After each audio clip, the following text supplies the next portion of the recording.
Enroll your child for the manifested e-learning platform and see their grades grow tremendously. These videos can be downloaded to a laptop for offline viewing or viewed from a smartphone in a cost-friendly format. Hello learners, and welcome to our today's geography lesson. The topic is hydrological cycle. We will proceed from where we stopped in our last lesson, where we described the hydrological cycle, also known as the water cycle. We say that the hydrological cycle is the endless movement of water from the air to the surface of the earth and back to the air again. We drew a diagram here on the whiteboard to describe the cycle, the various processes that take place in the hydrological cycle. In our today's lesson, learners, we want to explain the significance of the hydrological cycle. By the end of this lesson, you should be able to explain the significance of the hydrological cycle. Learners, welcome to our today's lesson. We're studying geography.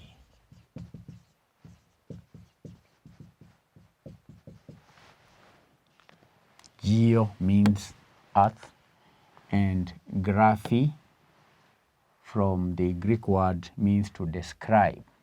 So geography is a science that describes the earth, and we are discussing the hydrological cycle. The hydrological cycle. Today, learners, our focus is on the significance of the hydrological cycle. Significance of the hydrological cycle. Significance. What is the importance of this cycle?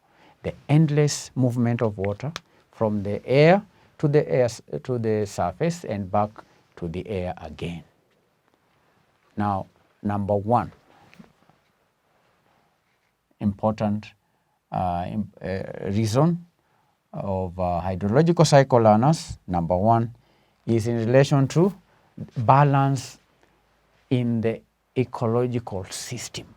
The cycle creates an ecological balance in the water supply between the atmosphere and the ground. Balance, learners, balance. The cycle creates an ecological balance. The cycle, number one, the cycle creates an ecological balance. Between what? Balance of water between the atmosphere and the ground. Okay? Ecological balance of water supply. Balance of water supply between the atmosphere and the surface of the earth. Learners, life is not livable. Life cannot be lived on this earth without water. That's why sometimes we say water is what? Water is life. It is through this hydrological cycle, the endless movement of water from the atmosphere to the face of the earth, to the surface of the earth and back to the air again. It is that endless movement of water that creates an ecological balance in the water supply between the atmosphere and the ground. Very important. The second point, learners, we are discussing significance of the hydrological cycle. It leads to what? Formation, number one. It leads to formation of rainfall. Through this hydrological cycle, after the water from the ground is evaporated, okay, evaporations. Remember, hydrological cycle is a combination of processes like evaporations. We have the precipitations and such processes that we discuss, learners, that lead finally to the precipitation. The clouds are formed, then the rains, condensation after condensation into clouds. Through the process of precipitation, we receive rainfall in form of rain, learners. So that this rain is formed as a result of the hydrological cycle. It leads to formation of rainfall, learners. And how is rainfall important? It is this rainfall, learners, which assists in agricultural production, which assists in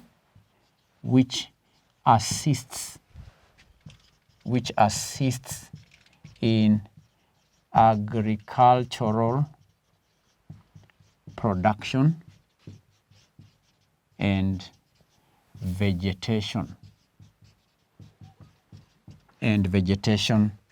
growth. Again, learners, we as human beings and other animals rely on plants. Plants cannot grow without rainfall. Rainfall cannot form without hydrological cycle.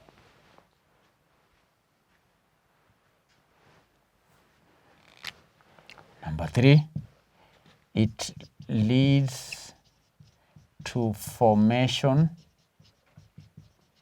of clouds in the atmosphere.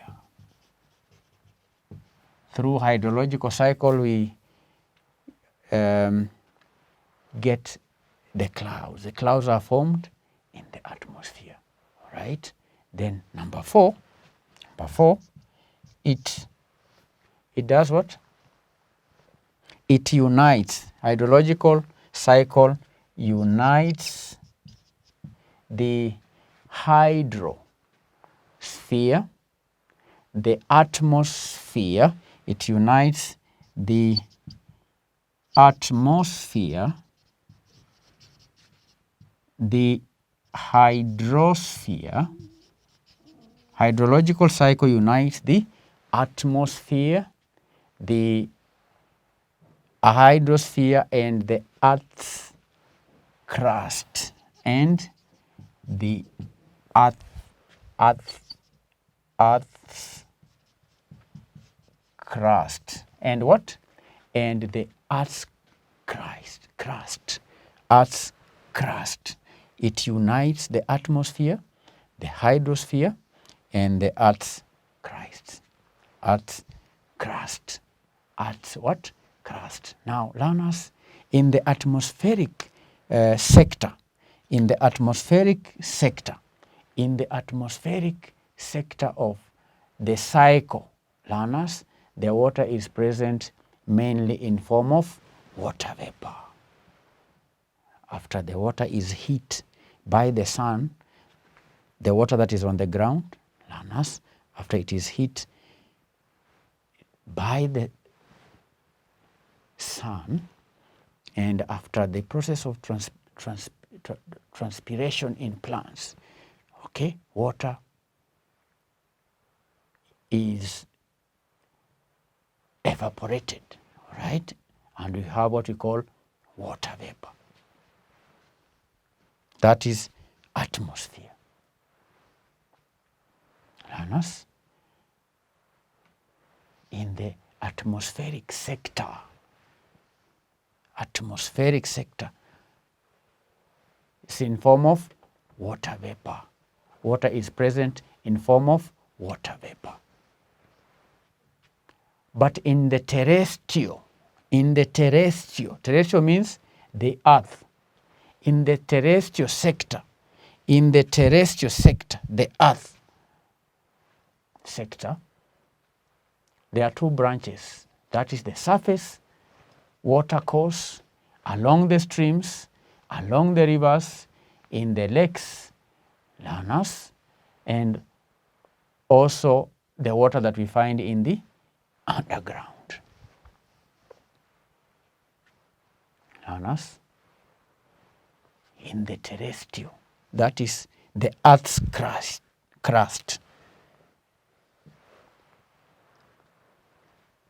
That sector, there are two important branches. The water that flows on the surface, along the surface, it can be in rivers, in lakes, lanas, right, in dams, and so on. Then there is also the subsurface, the underground water.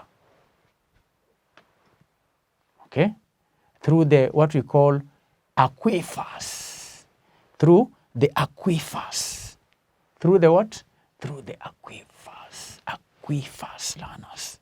Through the aquifers.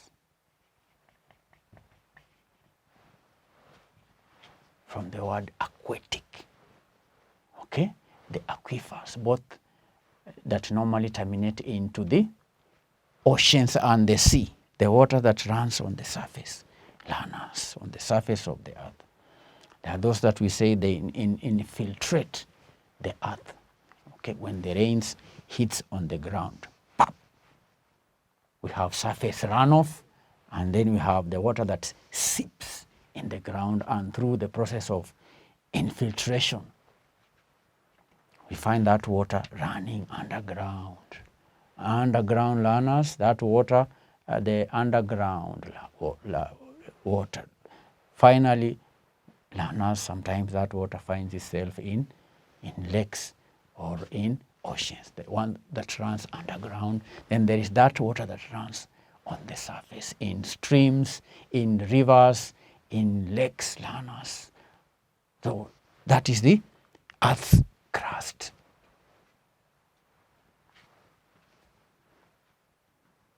So the hydrological cycle unites the atmosphere, the hydrosphere, and the earth's crust, or what I called the terrestrial sector. The terrestrial sector.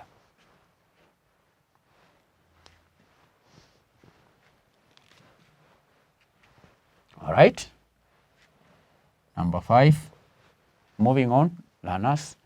The hydrological cycle also assists in the oxygen and carbon cycles in the atmosphere. For example, the plants and the planktons, lanas, plants and planktons, I'm giving example, produce greater part of oxygen in the atmosphere. So I've said hydrological cycle assists in the oxygen. It assists in the oxygen and carbon, lanas, the oxygen and carbon cycles in what? In the atmosphere. Cycles in the atmosphere. I've given examples of plants and planktons. Plants and planktons.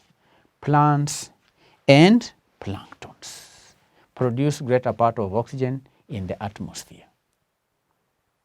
And therefore the processes of photosynthesis in plants, the process of respiration in planktons, right?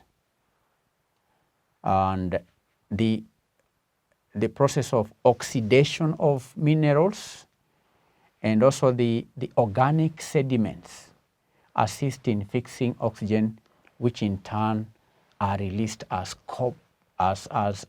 components of carbon dioxide. Maybe someone is asking, what do you mean by planktons? Now, learners, planktons are small microscopic organisms that are found mainly in the oceans and the seas. Microscopic organisms, learners, the algae, right? And they float, easily float on the sea. Very important animals that help in they provide, they are source of food in the ocean, the planktons, learners. The what? The plants and the planktons produce greater part of oxygen in the atmosphere, learners, and therefore through the process of photosynthesis in plants, because photosynthesis takes place in plants and respiration takes place in the planktons, okay? There is also the process of oxidation in minerals. I also mentioned the organic sediments that assist in fixing oxygen, which in turn are released as components of carbon dioxide. So it is through this hydrological cycle that the oxygen cycles and oxygen cycle and the carbon cycle is made possible. Okay? Hydrological cycle assists in the oxygen and carbon cycles in the atmosphere. In the atmosphere. That is number 5. Then number 6, hydrological cycle leads to distribution of water on the Earth's crust or in the terrestrial sector. Terrestrial sector. Number 6. Number 6. Hydrological cycle, learners, the endless movement of water from the atmosphere to the surface of the earth and back to the atmosphere again, I'm saying leads to distribution of water on the earth's crust. Okay? Hydrological cycle leads to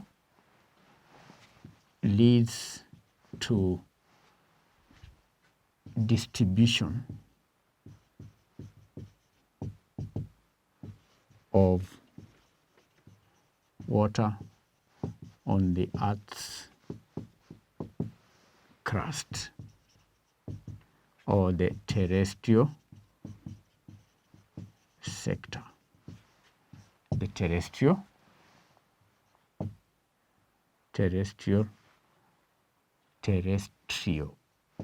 sector, the Earth's crust or the terrestrial sector.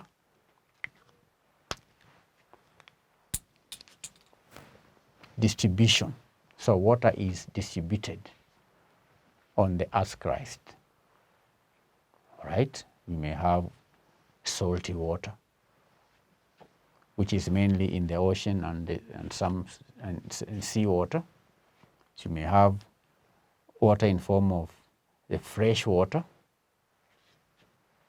and most of this fresh water we find it in glaciers or frozen water or ice and so on. This water may also be in the subsurface part. The subsurface part. Then there is the surface and atmosphere water, the water vapor and so on. So hydrological cycle leads to distribution of water on the Earth's crust. Now learners, in the next lesson we'll be discussing the storage of water, how water is stored in different forms, learners. That is what we will discuss in our next lesson. All right, the storage of water. In what form is water stored? That will form our point of discussion in our next lesson. But for this lesson, we come to the end of today's lesson where we discussed the significance of hydrological cycle. We've given 6 points. Number 1, the cycle creates an ecological balance of water supply between the atmosphere and the surface of the earth. Number 2, we say that it leads to the formation of rainfall, which assists in agricultural production and vegetational growth. All right. Then number 3, it leads to formation of clouds in the atmosphere. Number 4, we've said that it unites the atmosphere, the hydrosphere, and the Earth's crust, or the terrestrial sector. Then number 5, we've said that hydrological cycle assists in the oxygen cycle and carbon cycle in the atmosphere. Then lastly, the hydrological cycle leads to distribution of water on the surface, on the Earth's crust. Earth's crust. Earth's crust. All right? Earth's crust. Can you say that, Lana? Earth's crust. Earth crust. So that marks the end of our today's lesson. But before we close the lesson, I'm going to give you revision exercise. Just one question. Revision question. Revision question. Explain the significance. Explain the significance of the hydrological cycle. Explain the significance of the hydrological cycle. Learner, attempt the question. When answering the question, please don't copy directly from your notes. Make sure your exercise book is closed when answering the question. Only refer to the notes after you have attempted the question without referring to the notes. Then you can check the answers if you got the question right or not. Thank you for attending our today's lesson. We'll continue to learn more about hydrological cycle in our next lesson. Bye-bye. Thank you for choosing to study with us.